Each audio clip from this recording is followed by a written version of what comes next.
Hello viewers, Super DT here. So you may have seen on the channel recently that I've been using a wheel for a lot of my gameplay, and I think the time has come now to take a step back and give all of this good stuff a review. I'm going to be looking at the Fanatec CSL Elite Wheelbase for PS4 with the rim that comes with that, and the CSL Elite pedals plus the load cell. So those four things we're going to kind of be going into in this video. And well, let's just get straight into it, shall we? First off, let's look at the wheelbase. First things first, obviously.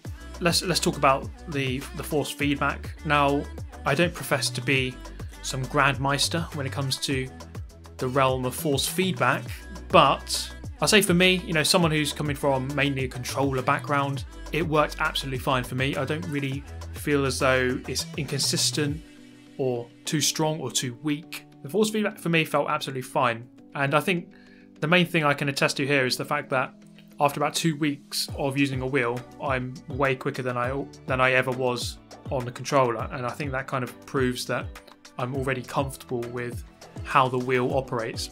And the force feedback, of course, is a main integral part of that. And for me, it works absolutely fine. There was one thing though that is definitely worth noting, which is the force effects intensity setting, which created a weird knocking sensation when I was going through sort of tighter corners. It almost felt as though there was like a large rock or something inside the wheel trying to fight against me, and it was rolling around in there. But by turning that setting off, that sensation disappeared very quickly, so that wasn't really anything to worry about ultimately. Now, in terms of the tuning, let's talk about the tuning. There are about seven or eight different settings you can change. There's a little button on the main rim, the CSL Elite rim. It's just a little spanner icon. Just press that, and then you get yourself into a little menu where you can choose between 5 preset profiles that you can change, and 8 different settings. I think it's 8. So like force feedback, intensity, the degree of rotation. So there's a load of different settings you can change very quickly on the fly. You can change between 5 different profiles. So if you want to use a different type of car one day with 900 degrees rotation and 40% force feedback, for example, and then a different profile on a different day for a different car, you can just switch between them. It takes a couple of seconds. So that feature, I think, is really useful. The fact that you can just press a button, change the amount of force feedback, change the degree of rotation. It takes about 10 seconds. It's really quick, very effortless, and for me, that's actually one of the best features on this wheel. So in terms of the modes that you can use for this wheel, there's a big mode button below the power button, and you can change between a compatibility mode, a PC mode, and a PS4 mode. So of course, this is a PC and PS4 compatible wheelbase, but this is something I found to be very useful. If you plug in an Xbox rim, for example, I have the McLaren GT3 rim, which is an Xbox rim. Plug that in or put that on, and you can play on Xbox. It works just fine. I've played Forza using this wheel, and it works just fine. So even though it is a PS4 wheelbase, the weird way that the Fanatec ecosystem works, you can still use it on an Xbox if you have an Xbox rim. That makes it very, very useful for anyone who wants cross-compatibility between Xbox and PlayStation and PC, I suppose, as well. The fact that you can actually use all 3. So if you're in that boat, I'd probably recommend buying the PS4 wheelbase on its own and then a McLaren rim or an Xbox rim and just putting that on. And then you've got yourself something that will work on all 3. That is a big plus for me, because not many ecosystems can offer that. So in terms of the aesthetics, the looks, it looks fine. It looks absolutely fine. Really elegant, sleek design, minimalistic, quite small as well, not too big. It doesn't take up too much space. It fits very easily to my SimLab rig. I think most rigs these days are going to be compatible in terms of mounting options with a Fanatec wheel. You do get a desk clamp, so for those of you who are still clamping it to your mum's ironing board, you still have that option. So aesthetics, size, yeah, no issue with that.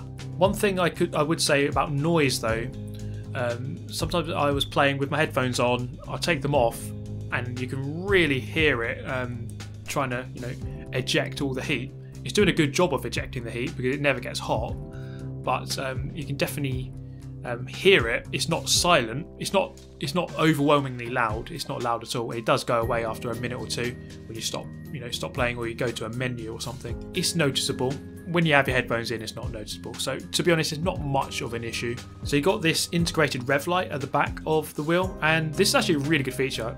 I didn't think I'd really use this too much, but I think when it comes to changing gears, you want as many sort of references and inputs as possible. So normally you can do it by ear, but it's nice to have another visual reference right in front of you of when to change gear. So that's definitely a really good feature. Not compatible with every game. It doesn't always work straight away. Neither does sort of the gear amount or the speed amount on the rim itself. So that has a little screen at the top of the rim. Doesn't seem to work on Gran Turismo just by plugging it in. The Rev Lights do, but not the gear or the speed. So there are minor compatibility issues there. You probably can get it to work, but it's not, it's not always plug and play in terms of getting the right information on the wheel straight away. But I think for me that's a minor issue. I just look at the game screen, the in-game screen for my gear information. I don't always need it on the wheel itself, so it's not too much of an issue. So maybe in terms of the rim itself, so the rim is actually a really good rim, so quite a large radius, which I think is really good for feeding it through, especially on rally game. You get a really good feel and control. The material itself I think is good. It's a very light rim, so that's quite a big plus, and it's very easy just to get a really good grip of it, really feed it through. It feels really good and satisfying to turn this wheel, as weird as that might sound. But also the McLaren rim, when I plug that in, that is my favourite rim actually that I've got, and that it has a really solid feel, really good weight to it, really good size, and having a range of wheels is actually very good, I think. So maybe quickly in terms of the quick release, so changing how to change the wheels the rims from one to the other. So the CSL Elite rim doesn't come with a quick release module. It comes with a slightly different one, but to be honest, it doesn't take too long. Maybe about 30 seconds to a minute to take it off and put another one on. Maybe 2 minutes if you're a bit slower at it. If you're going to be changing it all the time, it might get a bit annoying, but the quick release module does speed up a little bit, not instant, but a little bit quicker than the normal module. But to be honest, it doesn't take too long, and it's not like you're going to be changing it all the time. So the quick release module does cost €100. It's quite expensive, but it does have a really nice solid feel to it, and it does go on quite quickly.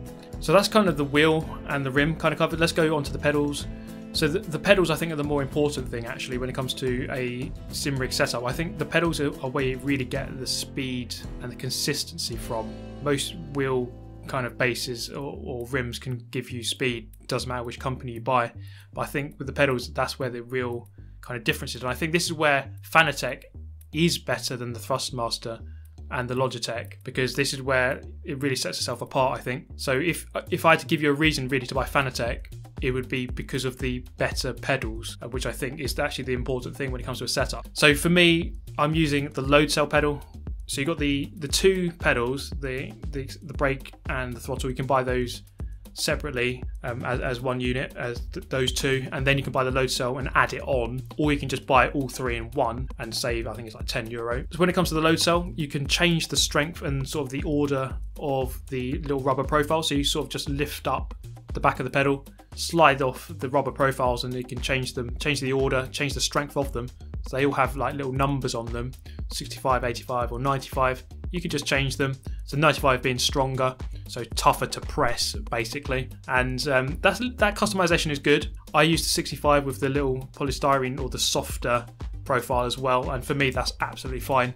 So you can really put a lot of strength, a lot of force into these pedals. I think it's like 90 kilograms. You really can put a lot of force into it. But at the same time, it doesn't really feel as though it's just outright brute force. You still do get sensitivity through the pedal. So I feel as though I can still trail brake nicely into corners and get a good sensitivity on that pedal. The same applies to the throttle. I really get a good sort of a feedback from the throttle pedal. The one issue I did have is with getting maybe only 98% or 95% throttle input, and then the last 5% you really had to stamp down on that throttle pedal quite a lot. But you can take out the rubber profile at the back, and that kind of eliminates that problem, or just adjust it slightly, or plug it into your PC and you can just change your the dead zones on the PC software. So there are ways around these minor gripes. and it didn't take too long to fix those issues. So one issue I did have with the pedal base is attaching it to my rig, the SimLab rig. The fact that the bolts at the front, there's no sort of hole to get the spanner around, so I had to use my finger to kind of to attach the screws at the front, or the bolts at the front, which isn't the best option. The bolts at the back, there's 6 bolts behind the pedals which you can attach there very easily, but the ones at the front, there's no access to them, so you can't really bolt it down strongly at the front. To be honest, it wasn't much of an issue because there's 6 bolts at the back and those are strong enough, and I'm attaching it to a SimLab P1 rig, which is a really strong rig. There's like zero flexibility, there's zero flex in this rig anyway, so it wasn't much of an issue, but it is something they need to think about because it's just annoying trying to do it, and it just seems like a massive oversight, to be honest. That's really about as bad as it gets. In terms of the look and the feel, these pedals look really good, and it kind of follows on from the theme of the wheelbase and the rim. It all looks really nice. The finish is really good, sleek, elegant, and that definitely carries over to the pedals as well. When it comes to the pedal faces, you can there's 2 options. So you get these sort of little rubber socks that you can wrap over the front of the pedal, the faces, so you can get this rubber grippy feeling, or you can get a sort of a glossy slippery feeling. So you have 2 options when it comes to the pedal faces, so that's good that you've got a bit of customization. You can remove the pedals as well, move them closer to each other, further away, or remove them entirely. So if you want to be doing heel and toe, you want the pedals closer, you can do that. So there's range of options when it comes to customization in terms of the placement of the pedals, the feel of the pedals, and depending on your rig, of course, the angling of the pedals. So I think the general gist of all of this is that yes, there are issues there, small issues, but I think when you kind of just use the right settings or tweak them a little bit, you can get past those issues, definitely. And I think when it comes to this kind of thing, buying a wheel setup, it's not like you just plug it in and then that's it. You really do have to kind of tweak it a little bit to make sure that it really is just perfect for you. So don't expect it, to be perfect. And that wasn't really the case with me. It wasn't dead perfect, and I had to change things a little bit.